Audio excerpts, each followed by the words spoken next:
Parole de Dieu quotidienne. Tous ceux qui ont lu la Bible savent que beaucoup de choses sont arrivées lorsque le Seigneur Jésus est né.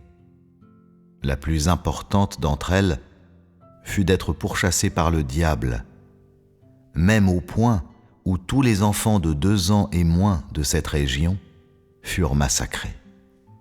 Il est évident que Dieu assumait un grand risque en devenant chair parmi les humains.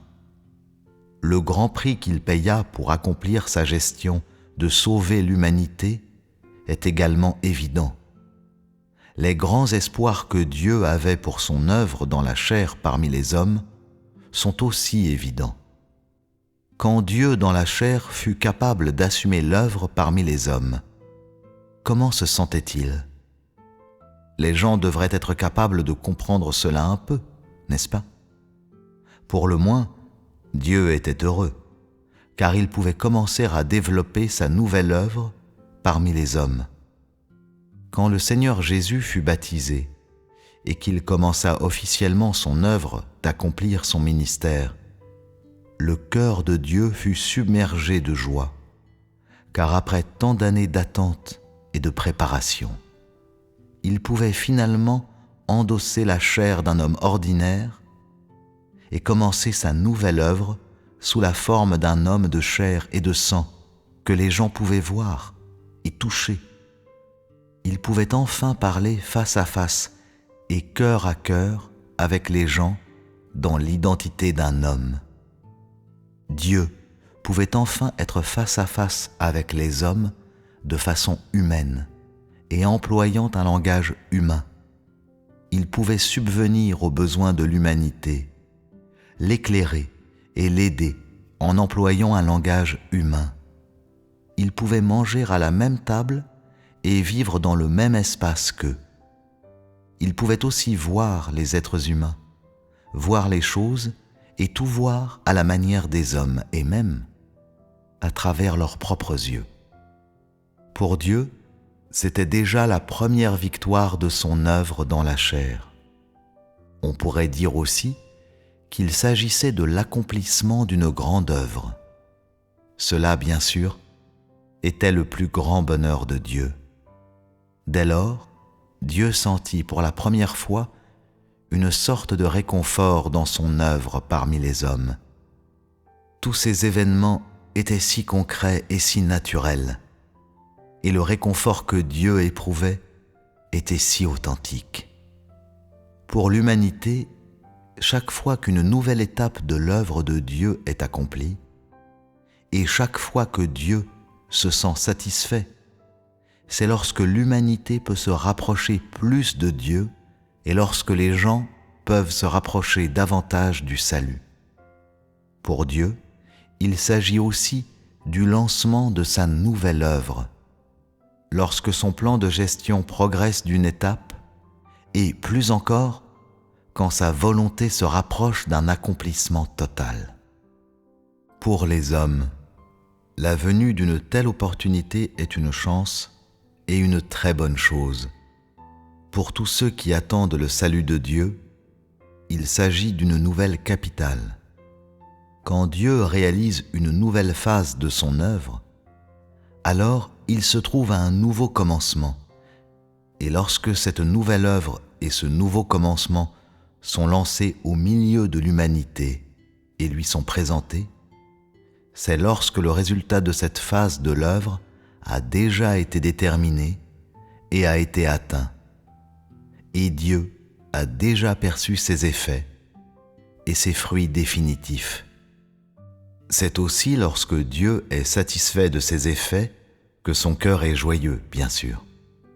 Car aux yeux de Dieu, il a déjà vu et choisi les hommes qu'il recherche.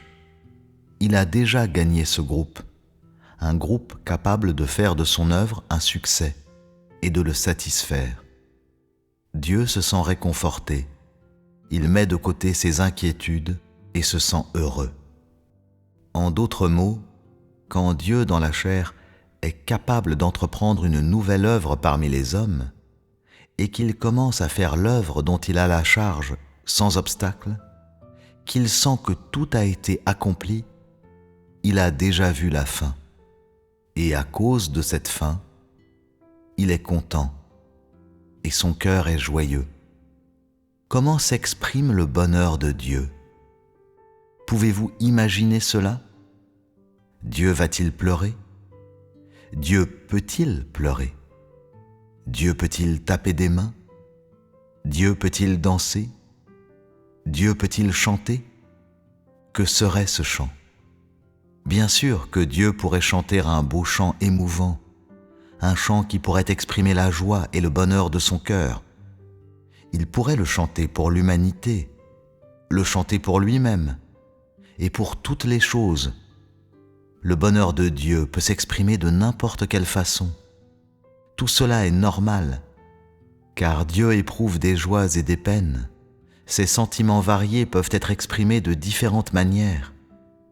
C'est son droit et la chose la plus normale. Vous ne devriez pas vous en faire, et vous ne devriez pas projeter vos propres inhibitions sur Dieu, lui disant qu'il ne devrait pas faire ceci ou cela, qu'il ne devrait pas agir de cette manière ou de cette autre, pour limiter sa joie ou tout autre sentiment qu'il a. Dans le cœur des gens, Dieu ne peut être heureux, il ne peut verser de larmes, il ne peut pas pleurer, il ne peut exprimer aucune émotion. Par nos 2 dernières communications, je crois que vous ne verrez plus Dieu de cette façon, mais que vous permettrez à Dieu d'avoir un peu de liberté et de relâchement. C'est une très bonne chose. Dans l'avenir, si vous êtes capable de ressentir vraiment la tristesse de Dieu quand vous apprenez qu'il est triste, si vous êtes capable de ressentir vraiment la joie de Dieu quand vous apprenez qu'il est joyeux, au moins vous serez capable de savoir et de comprendre clairement ce qui rend Dieu heureux et ce qui le rend triste. Quand tu es capable d'éprouver de la tristesse, car Dieu est triste, et d'être heureux, car Dieu est heureux, il aura pleinement gagné ton cœur, et il n'y aura plus de barrière entre toi et lui. Tu n'essaieras plus de limiter Dieu par une imagination, des conceptions et une connaissance humaine.